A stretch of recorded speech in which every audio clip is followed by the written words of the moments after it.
Pasukan militan Lebanon Hizbullah menargetkan beberapa instalasi militer Israel.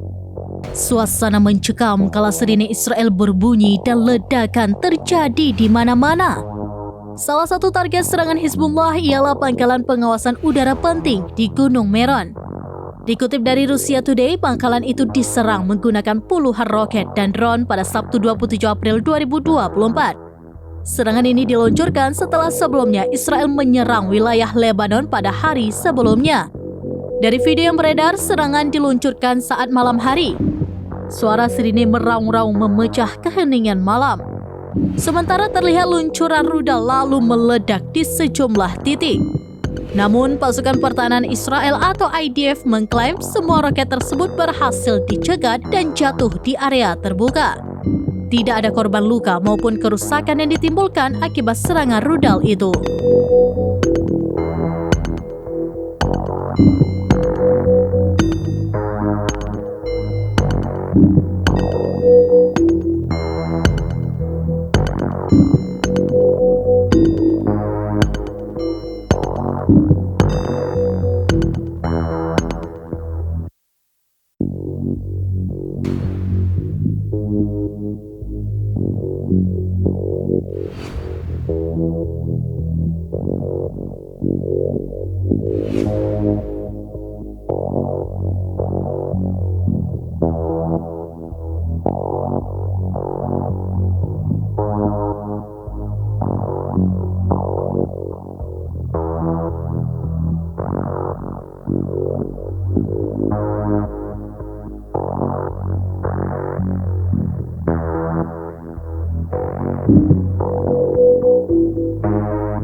Download Tribun X sekarang, menghadirkan lokal menjadi Indonesia.